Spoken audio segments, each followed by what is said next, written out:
Assalamualaikum warahmatullahi wabarakatuh. Magandang hapon Pilipinas, magandang hapon Bangsamoro. Ito ang Ulat Bangsamoro, maghahatid sa inyo ng mga impormasyon at kaganapan patungkol sa Bangsamoro Parliament. Narito ang balitang parlamento para sa linggong ito.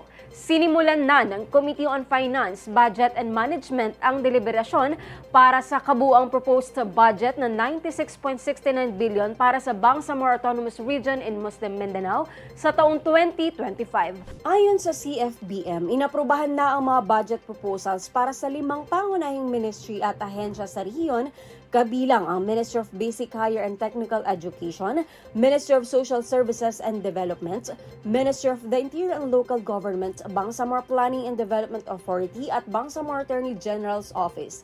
Isa sa mga pangunahing rekomendasyon ng komite ang pagtaas ng proposed budget ng MBHTE mula sa 32.14 billion tungo sa 32.37 billion. Ang dagdag na pondo ay layuning palakasin ang sistema ng edukasyon sa rehiyon, partikular sa mga proyekto tulad ng matatag curriculum, pagpapalawak ng mga scholarship program at pagdagdag ng bilang ng mga guro sa mga paaralan sa BARMM. Tumaas din ang budget para sa MSSD sa 3.9 billion.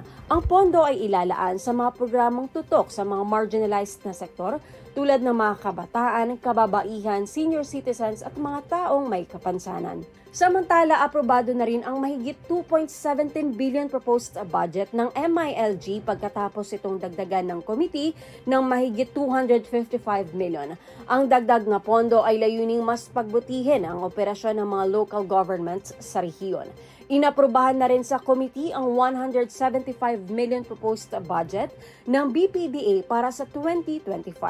Para sa Bangsamoro Attorney General's Office, tumaas ang kanilang budget ng 18.71 million na ngayon ay umabot na sa kabuuang 76.55 million. Bagamat inaprubahan na ang mga budget proposals, inaasahan pa ang mga susunod na deliberasyon sa plenaryo upang isagawa ang masusing pagsusuri at mga kinakailangang adjustments bago ang pinal na pagpasa ng Bangsamoro Expenditure Program.